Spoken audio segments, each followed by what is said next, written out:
All right. Good Monday morning, everyone. It's not as cold or rainy or just, it is a beautiful day outside here in Texas. But you guys know me, Amy, here with Sandy and Russell for Author Talk. And our guest today is Freddy Cruz. So, you guys, hey, how's everybody doing? How was everybody's weekend?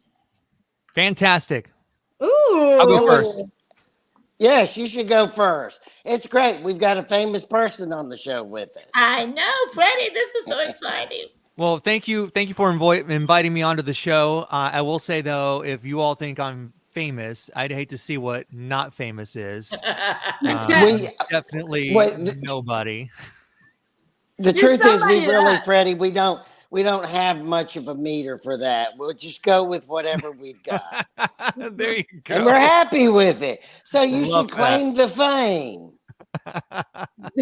All right.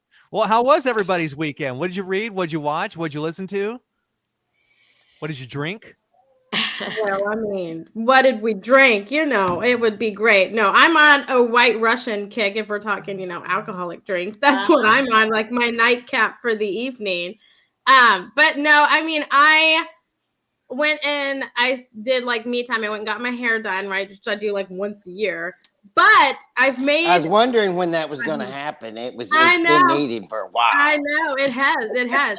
But you guys, so everyone has been on this journey with me. Russell, everyone's been on this journey with me. I've been in the process of convincing my husband that I need to have a bigger family vehicle, right? It's been a year in the works.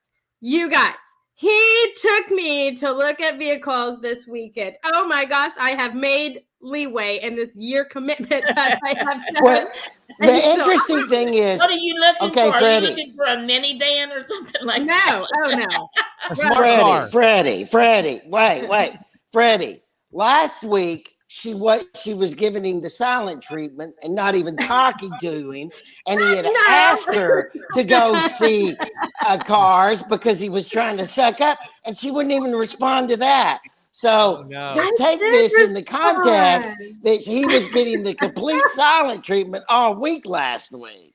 And you have to know that nothing that's about her our weekend. Lives is an open book. On this my gosh, you guys know that. Hold up a minute. It's also because he's going out of town, and so it's kind of one of those "let me make her happy before I go out of town" kind of thing.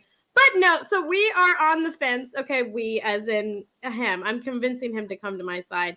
I would like a new Yukon, but I want he wants like to be able to tow and do stuff like that. So I'm looking at the AT4 Yukon. Now, here's the thing. When we went to look at them, they didn't have any on the lot. So then I had to go look at his option, which is a Ram 1500, the whole thing. I used to have one. I know how they run. It's kind of like, yeah. I don't want to do that. Lift them in and out, lose all my space. I don't want to do that. So it's a thing. We are making leeway in this year commitment that I've done. Okay, Freddie, here's the other part of that story she had is her poor husband is having to sell his motorcycles to buy her new truck. Wait a minute. And I'm just telling you, she's breaking his heart. Oh my gosh, that's not even true. So it's totally true. Hold up, that's not true. He bought a motorcycle, okay, when I was pregnant with my second daughter. So a year and a half ago, he bought it. And then recently he bought another one because now he's collecting them. Okay, I don't know how this has become the Amy morning show, but anyway, he's collecting. Quit being so mean. Anyways, he said that he was going to sell the first one that he bought and keep the nicer one that he just bought. This really nice blue, I don't know, just Stateman, whatever it is, I don't know. So he was going to keep that one and sell it. So that was his whole thing. I never asked him. He wanted a motorcycle. I was on board. I took him to get it. I'm a supportive wife, okay? I feel like I need to defend myself. I am a supportive person, but I want a new family vehicle that's not a truck. So we were dipped our toe in the water this weekend. So I had a fantastic one because I have made leeway in this year commitment of getting a new vehicle. Because you won. That's why you're happy. You won. Happy wife, happy life. Yes, I know. I spent the weekend driving from Atlanta to Houston. That's what I did. You made that. And it's much warmer here. I can tell you that. it a pretty drive? Because I haven't been out of Texas. Yes, it rocks. It rocks. The only trouble is when you're driving through Louisiana, they have a car wreck every day on I-10.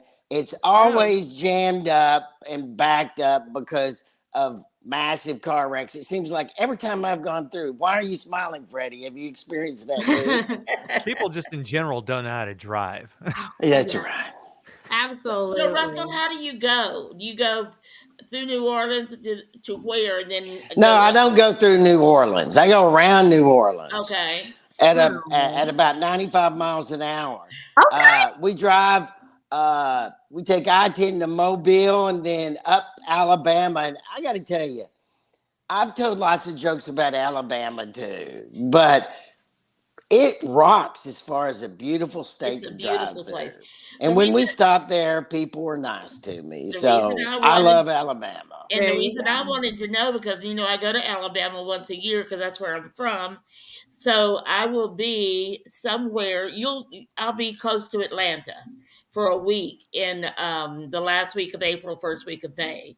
So I'll have to see if we can arrange to. Hey, when you go through it, just say "Roll Tide" and they'll love you, man. Like that's all you got to do. Roll Tide. I have never seen people who didn't even go to the college so loyal that they have big A's on the side of their car. My cousins all drive around. I'm like, so you graduated from Alabama? No, I didn't go to there.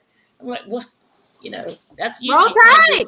I know. I'm a Roll Tide and go Tigers. LSU Tigers, Alabama, Roll Tide. That's my family right there. Freddie, what'd you do this weekend?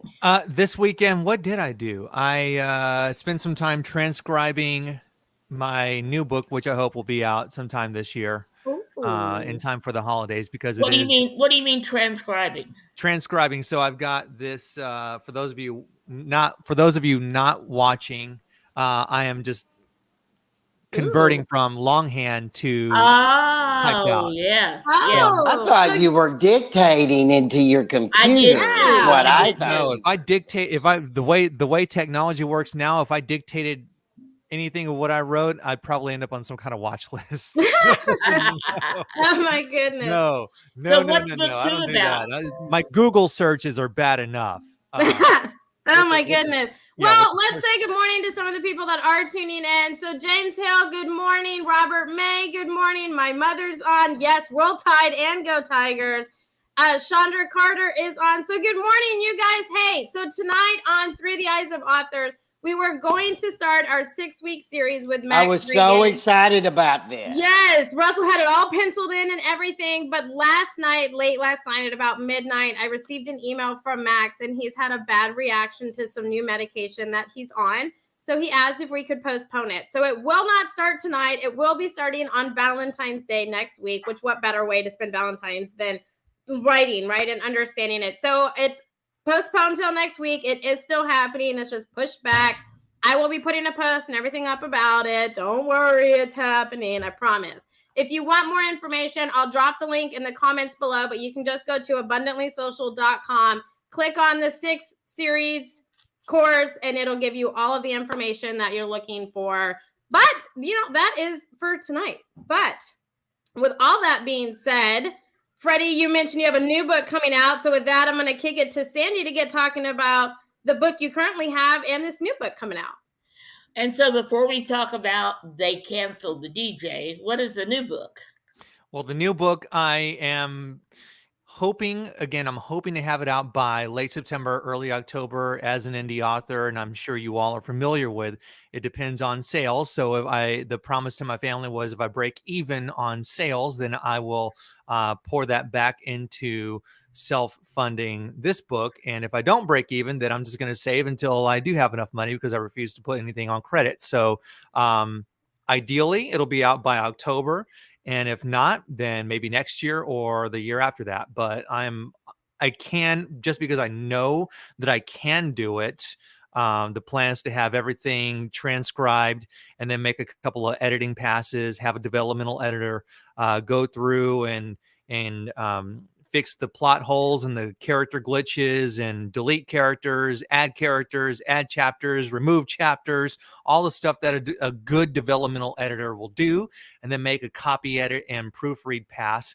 So all in all, we're looking at, see if I do 3 passes on my own developmental editor, that's 4, copy edits 5, 6, 6, yeah, so proofread is 6, so about 6 passes. And there you go. You know, Freddie, I love that you're saying all that, because we have so many authors, independent authors, who think just reading it through themselves afterwards is enough of an edit. No. And I always want them to know the quality. If you don't have a quality book, then no amount of marketing is going to help you. Yes, exactly. So I'm so glad that you oh, hold on. I hope I didn't just click the wrong button. I got a message from my computer and I clicked OK, and I hope I didn't just turn things off somewhere. We still got you. You're good. Okay. So let's talk about a little bit about who is Freddy Cruz. Yeah, well, and before we get to that part, I do want to kind of build off of what you were talking about, Sandy, for indie authors that are listening right now.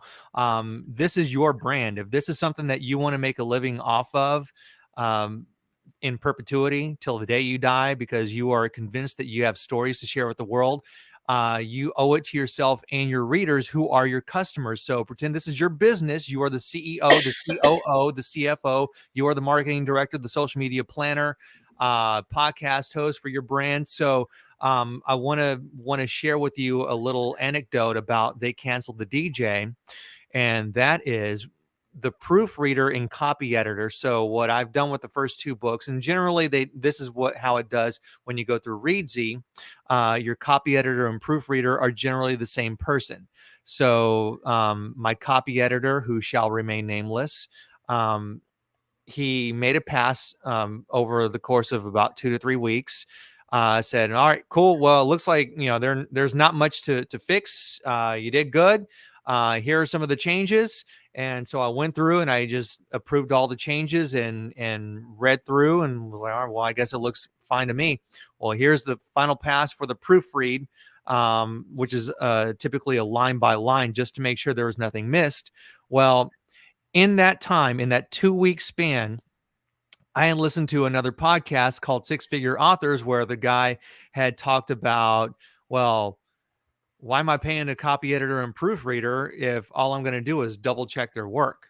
This is why I'm paying them for. This is why I'm investing the money, because I'm outsourcing the job. And I thought, yeah, okay, that makes a lot of sense. If I'm going to drop $1,100 on somebody to copy edit and proofread, I need to be able to and I'm going through a reputable source. These people are vetted. So it's not like I'm just hiring some quack off the internet, off of Craigslist. These people are thoroughly vetted. So yes, I trust him. So he sent me back the proofread. I just kind of glanced over it and marked his changes. Well, that iteration was not, he missed a bunch of stuff.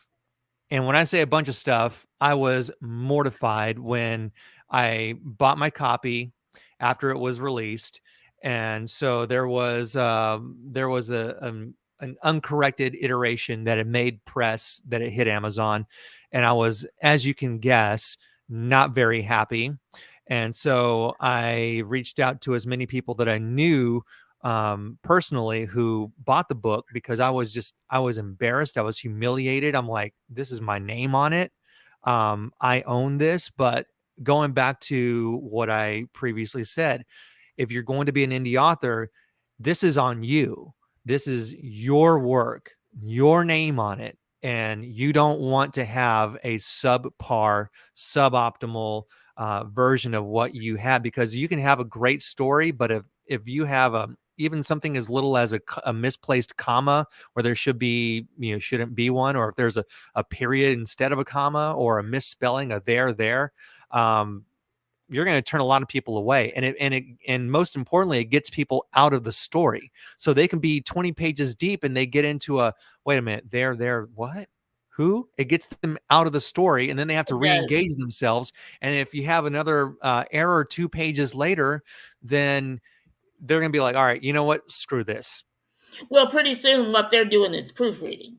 Yeah. They're reading the book looking for more errors or more things that shouldn't be the way they are, instead of, like you said, reading the story. Yep. So it does get them out of the story and gets them into being the critic or the Yep. editor. So yeah, that's very, very true.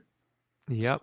And most of the time that means they're not going to be recommending the book to someone else, which Mhm. is the best way an author has of selling books, is have a book that someone's going to say, hey, you need to read this book by Freddy Cruz. It's great, timely. I see you do have a bunch of very good reviews. So what did you do about that? How did you handle that? Well, I beat myself up for about a week, and then my publisher Krista and I we talked about it. We pulled it, and then the Amazon, I think it was AWS. There were some back end glitches, so we were not able to get it up right away. And then the supply chain issues happened. So people who were ordering the corrected version, the proper version, were not getting their books in time for the holidays. So we finally got everything squared away and did a relaunch on January 1st. And so everything is good. Now, what I will say as an indie author, and you'll notice this with a few traditionally published books as well. And this goes back to Mark Dawson, who has a podcast.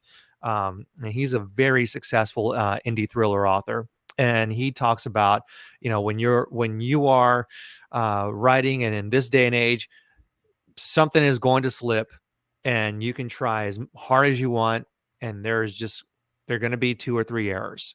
So the goal is to not have any. But if you're going to be an indie author, chances are there's going to be some stuff that slips through the cracks. Now, the conversation that Sandy and I are having is with regards to a whole bunch of errors. So if you're running into stuff within the first chapter, and then there are misplaced commas, punctuation, misspellings, typos, and whatnot, you're going to really turn a lot of people off. But all that being said, I don't want to speak for anybody, but I would say, personally speaking, I would not really I would not hold my favorite author to the flame Oh, absolutely. if there are Because like 3 or 4 errors in a 300-page book. right. Well, because even with Random House, you're going to get some commas missed or words misspelled. So it's you don't look for a perfect book, but neither do you want one that's just got a mistake on every few lines. So I like how that's like you think about that, right? Because it's like there's always changes that can be made. There's always things that fall through the cracks. Everyone's humans. There's mistakes all the time, and not holding,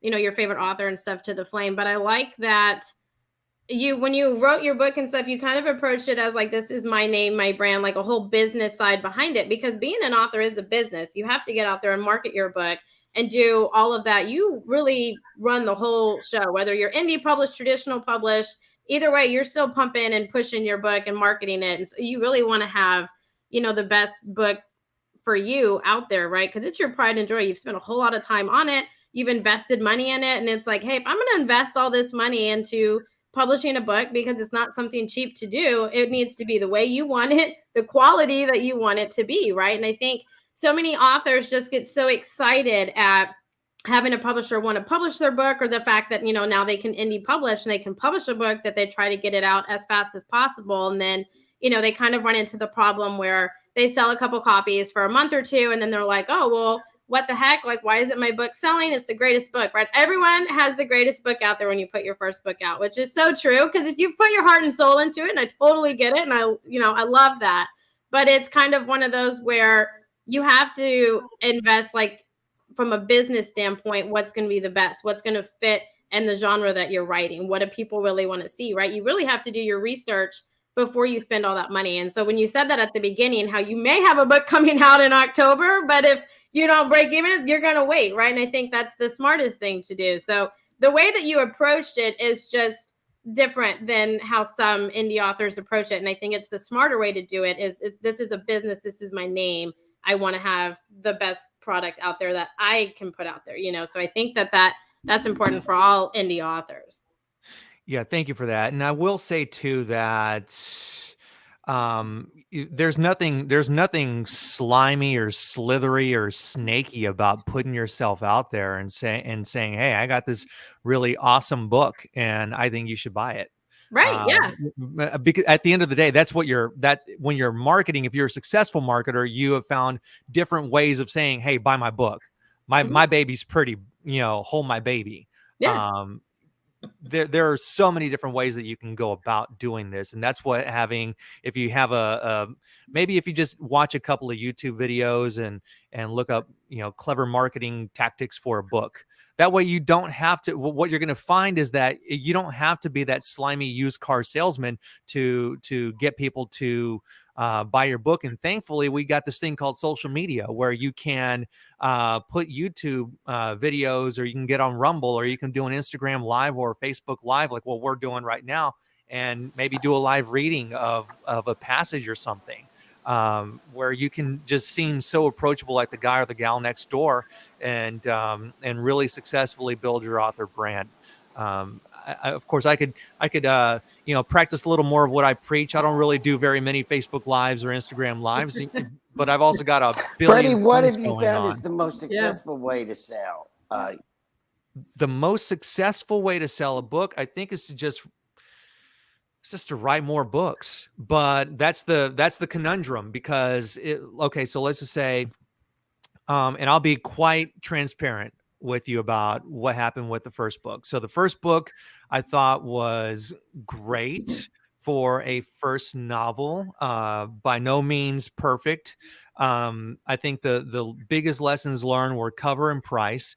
The cover was okay, but not on par with the genre. So learned a lot of things. So if you're a first time indie author, make sure your cover is consistent with everybody who writes in your genre. So for instance, I wrote a thriller and my cover was not consistent with what you would see in an action thriller, a dystopian thriller. Okay. So if you're a romance author, make sure that you've got the hot chiseled stud on the cover. If it's a cowboy romance, make sure he's not wearing a suit. These are things that you have to really think about. And it seems quite, easy at face value, but if you're a first timer, if you're a rookie, you got to make sure you really understand the game. See, that was a rookie error on my part. My cover was not consistent. The price point, the price point for a paperback, $19.99, is ridiculous. Now that I know, you don't charge $19.99 for a freaking paperback. You don't charge $9.99 for a Kindle version of ebook. Now, I will go through and justify why I did that. Was thinking, well, there are some really big names who are charging $29.99, and of course, this is $2019. I'm sure the price is even more so full price when you go into a retail store. But my thinking was, well, if so-and-so can charge $30 for a book, well, I won't charge 30 because people will think I'm stupid. So I'll just charge $19.99, and then I'll run half off promotions through BookBaby, which $9.99 is fair to me. So $19.99 was not a fair price in my eyes, in hindsight. So of course, hindsight is always 20/20, but you got to get the cover right, because unfortunately people do judge by the cover. That also includes your blurb, your summary, your 30-second elevator pitch, so to speak. So when people pull up the book and they're like, okay, what is this book about? Oh, it's about blah, blah, blah, blah. Huh. I think that's going to be interesting. So you got a few seconds to hook them in. You've got a nice cover. If you've got a testimonial, if you can get somebody to read your book, that is, if you write a fantasy book, and if you know authors who are moderately to very successful in the fantasy genre, maybe hit them up and say, hey, would you mind blurring my book? All they can do is say no. Of course, you want to make sure you have a relationship with this person. You don't just go cold calling somebody, because a book is an investment of time. So these are things that I've learned along the way, that I think maybe I've executed a little bit better with the second book. Of course, the the proofread debacle kind of, yeah, it's what, one step forward, two steps back. So That's um, very true. yeah, so I'm hoping to really get things right with the third book that will hopefully come Yeah. out this year. Well, Yeah. I don't see an ebook. I don't see a Kindle version of the book on Amazon. Did you not have that any longer? Or That was with the soft launch. That was part of the soft launch, so it's only in stores, and yeah. Oh, okay. nice. Hey, publishing, the journey to publishing, if anyone tells you it's smooth sailing, they're lying to you, because it isn't. If they can promise you a book in 6 months, you should just go for like 8 to 10, because they're lying to you. There's Yeah. no smooth sailing on anything. There's bumps and roads. And then even after you publish your book, there's hurdles to go through, right? So it's definitely a love of passion, right? Like, putting out a book is because it's your passion to do that. It's not something that's just like, oh, this will be easy, smooth sailing, I can do this overnight, because that just does not happen at all. So how many books do you have? I have 2, and I'm sitting on 2 manuscripts. So I've got the manuscript that I've showed you that I'm transcribing right now, and then I've got another manuscript that I'm probably never going to do anything with, because I did it during lockdown, during 2020. I wrote it thinking, I'm not gonna. I just kind of felt that 2020 was a bad time to release a book. So the tentative year for releasing They Canceled the DJ was 2020. And then I just kind of put that on the back burner and decided, nah, I don't want to, I just didn't feel it was the right time. And so I decided to use that time to take some writing courses, watch a lot of YouTube tutorials, and write a manuscript. And I blew through a short one. It was probably about 200 pages longhand. Blew through a manuscript in about a month. And some of the passages were cool, but at the end of the day, I don't think it would be a cohesive plot. Maybe I'll use some of the writing, some of the passages, or some of the maybe something will inspire me along the way to include in a future draft. I will tell you that I'm not the only person to do this. My favorite author of all time, Chuck Palahniuk, will he's written stuff that he's taken to a workshop that he's presented, that he has sat on for years, and then he eventually used one particular passage in a book. So Nice. So tell us a little bit about, They Canceled the DJ. Tell us a little bit about it. What is it about? How did the inspiration come about? yeah, so They Canceled the DJ. It follows the life of Aubrey Cortez, who goes by the name of AC. He goes by AC. He meets a beautiful lady at a radio station event. He meets her. He gets real nervous. Then he ends up going viral for an incident after meeting her. But then, lo and behold, she actually was like, oh, you're kind of cute, and I kind of like you, so let's hang out. So they end up hanging out. And then they end up hitting it off. He finds out that his love interest, Bobby moonlights as a River Bronswell fan fiction author. River Bronswell being a world famous fictitious musician. Think Shawn Mendes meets Ed Sheeran meets Justin Bieber type. Okay. So he's the world's most famous musician. She moonlights as a River Bronswell fan fiction author on Wattpad. You say Wattpad or Wattpad? Either one. Yeah. I don't know. I say Wattpad, but that's just me. I've heard it both ways. So she moonlights as one of these authors. Speaking of indie authors, so that's a little. I guess that's a little bit of me coming out in this character. But she ends up being a rabid River fan, not just writing River Bronswell fan fiction. He is like, well, River's coming to town. Maybe I'll get you backstage. So he gets her backstage to watch him interview River. The two end up hitting it off, and things get uncomfortable, and she ends up getting ditched, or she ends up ditching AC on stage for River, and then the rest is just a comedy of errors and mishaps, and River or AC trying to get revenge on River for stealing his woman, and animosity toward Bobby, and things just go wrong for everybody, to be honest. Wow. So how did that, like, how long did it take you to write the book?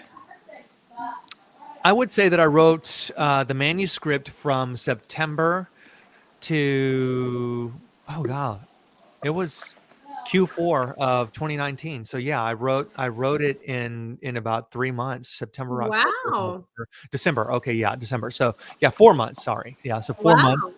Wow. Transcribed it from mid-January to the end of February, and of 2020. So that was obviously before pre-lockdown.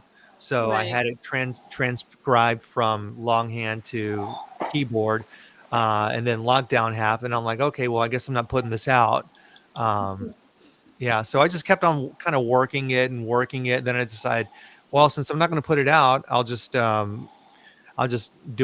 another manuscript and watch some YouTube tutorials and try and learn more about writing, because I've technically only got one book released. I've got a manuscript, sure, but there's plenty more to learn. So. Oh yeah, always. What happened to Sandy? We lost Sandy. I don't know. You know, Sandy, that girl has technical difficulties. Hopefully she'll be back. I have a question. Okay. Yeah.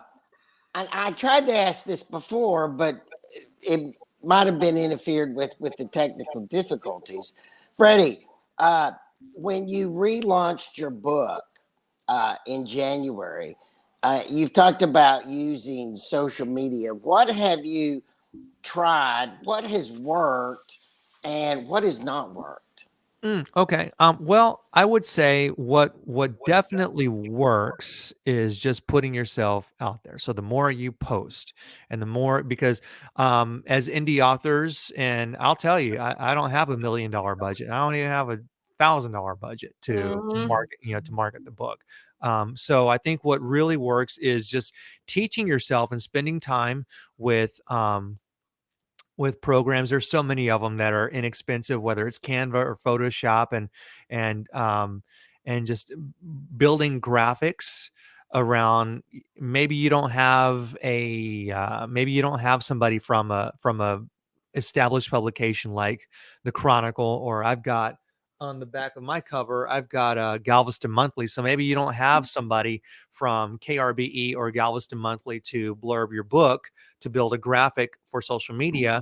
But let's say you put your book out there and you get some really nice words on Goodreads. You can take those quotes from Goodreads or from whatever book reading social media website or an Amazon review. You can take those reviews, quote them, and then turn them into graphics with your cover art. And then the more quote unquote buzz you build around your book, they're gonna be like, wow, I should probably pick this up.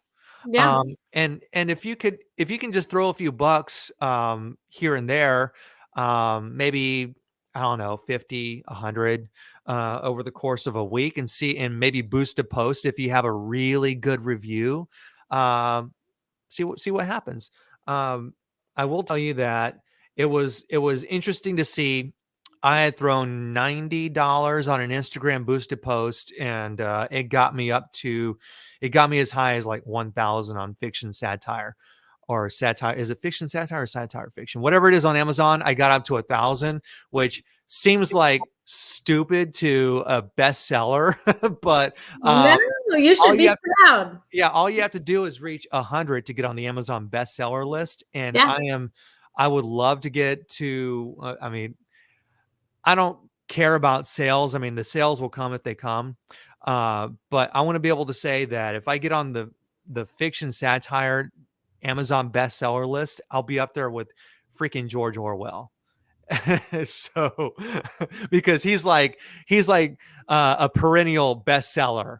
Yeah. So if I can get on the same, and that, I mean, think about how cool that would be to get on the same list as someone like him.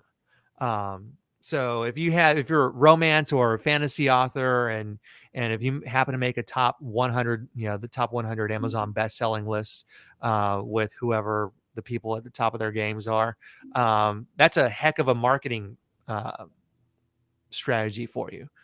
but you got to know how to do Photoshop and try and do it as best you can. So just tinker around with it, play with it. And I mean, there are all kinds of free software programs. There's just no need to, to put the book out there and then not do anything after it. Putting the book out there to me is like, okay, well, now you've come to the fork in the road. Do you just give up and hope people find you? Because that's not going to happen. There's so much there are millions of books released every year. Yeah. So thousands every month. You're not going to be the needle in the haystack. You got to go out there and work. So yeah, it's not just going to happen for you because you put a book out there, Yeah. But the bestseller list, I'll send you an email after this because I've gotten quite a few authors up there in the top 10. So cool. Yeah, absolutely. Thank you for that. That's my favorite thing is book launches and book launch parties, right? That's my thing. But yeah, so I want to go back to they canceled the DJ, and I really want to know what was the inspiration behind this book, because it sounds like, just to kind of sum it up, and it's not a fair summary, so I am sorry, but it sounds kind of like a little dramatic, comedic, like a rom-com love triangle gone wrong, right? So Yeah. Oh no, absolutely. No. You hit the nail on the head. Yeah, it's categorized as a dark comedy satire. Okay. And so it's a ploy on rabid fandoms.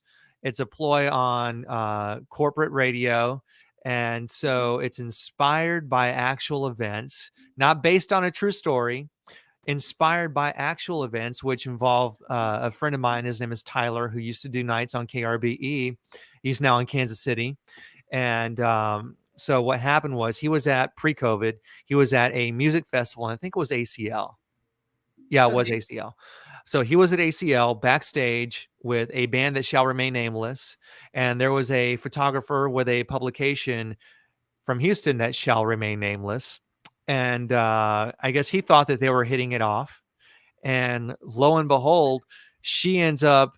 So imagine you have got your eyes set on this woman and you think that you're going to, get her number and maybe you're going to go on a date. Well, she ends up blowing him off and ditching him for a world famous, well, kind of sort of world famous musician. She leaves him for the lead singer of the band. They end up going off and walking off together. Turns out they're married and they live together in Europe now. But that was after I had written the book. But so I thought, well, golly, you got ditched backstage for a musician. That's a book. He was like, yeah, that should be a book. And so I'm like, well, how can I make this situation even worse? And of course, he wasn't really heartbroken about it. But I'm like, how can I make this situation worse for him, but also worse for the musician? And so that's how that book came about. Wow, that is interesting because that's really a great story. I know. That's really a great story. Every book needs to have a great story like that about it. Shock. Sandy's back. Where have you been? I thought Freddie said something mean that hurt your feelings. And all of a sudden my screen but Freddie's just been talking all these nights. He's been giving us all this information. I don't know why he got mad. I know. Wealth of information. So what I had technology difficulties. I know. So Freddie, if this book does come out, the new one that you're working on, what is it going to be about? Is They Canceled the DJ, is it like a series or is it a standalone and this is going to be a completely different book? I want to write a sequel, and then I want to write. I want to make it a trilogy, but I want to. Right. So I haven't decided yet. I've got some raw ideas, but the new book that I'm hoping to release this year or next year is the working title is Our Holiday Season from Hell, and it's a dark psychology kind of psychological thriller book. It's told from first person POV between two very unsavory characters. One of them is a college age guy and the other one is a middle-aged wannabe quasi-successful podcaster. And so the two of these guys, it starts with the college kid busting the podcaster at his house with his mom. And it just all goes downhill from there. There's just it's it's just a bunch of drama. I've made AC's life miserable, but I've made these guys' lives really miserable.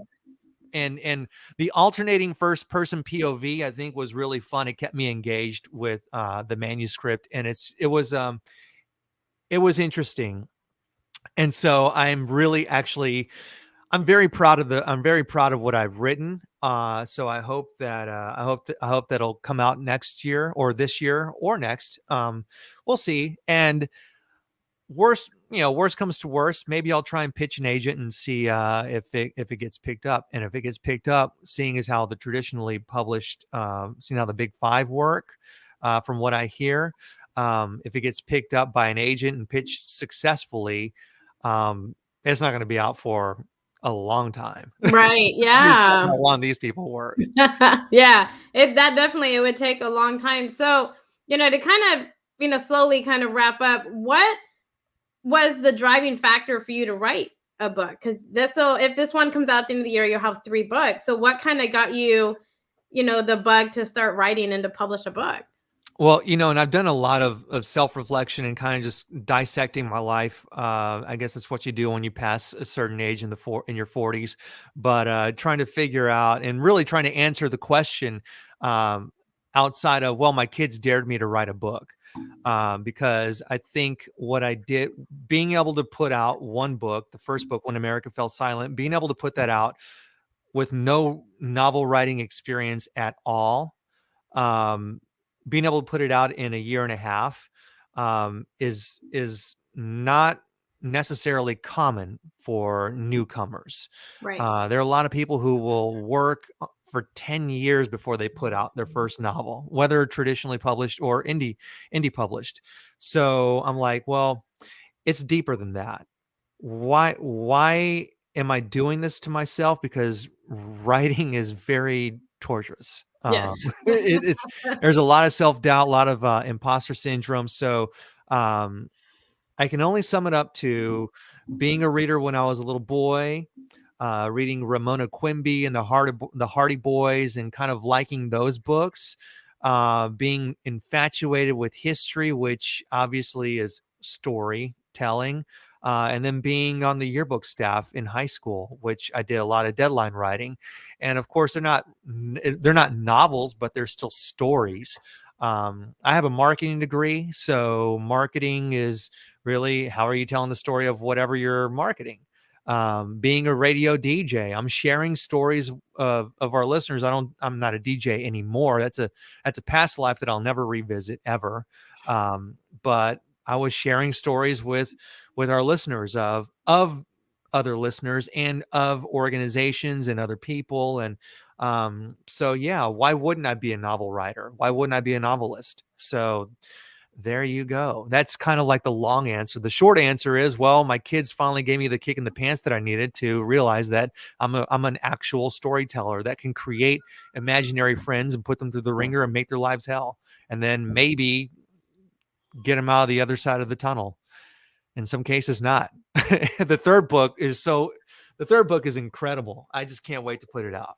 You had me at psychological thriller because I have a psychology degree and those are my books. So I love those 100%. Well, sadly enough, our time is coming up and my daughter is slowly bringing about her, tantrums that she's doing. So I'm going to do last minute questions or anything. And we're going to go, Sandy, to you, since you, kind of left us and then came back. Half of it, yes. I don't know. Did you talk about his podcast? Freddie, did you talk about your podcast while I was gone?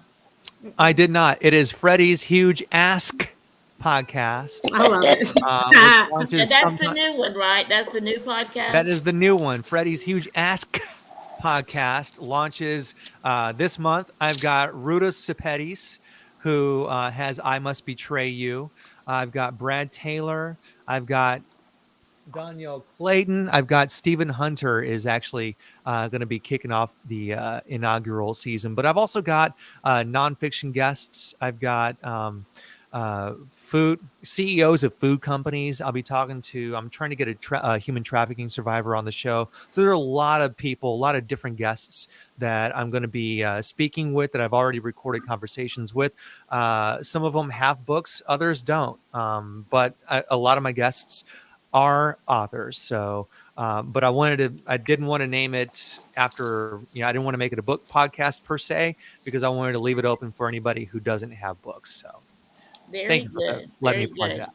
It looks great. I was reading on your Facebook page, reading about it. It looks awesome.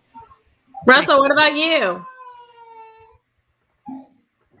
Are you frozen? Russell. It looks like he is frozen. And, that's a good pose though for him. He's very stoic. There he is. Russell.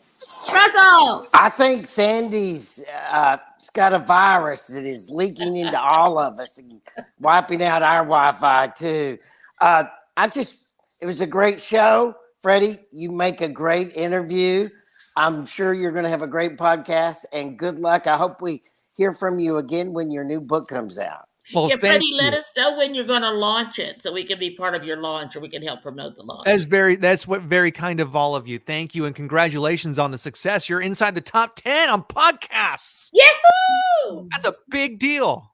It is. It's a big deal. Russell's wanted it for so long. So we've made it happen last year, and we've maintained it through this year. So we are super excited about it. I think Russell is the most excited because he has waited. He's wanted this so bad. So we are super excited. But Freddie, thank you so much for taking time out of your morning to come and talk to us about your books and just the experience that you've had as a writer, as a published author, and the hurdles that you've kind of overcome, still going through, and you're still driving, writing books. So thank you so much for taking time out of your morning to talk to us. Really appreciate you all. Absolutely. Well, you guys, we hope everybody has a fantastic rest of the week, and we will catch you all next Monday morning at 10 a.m. Until then.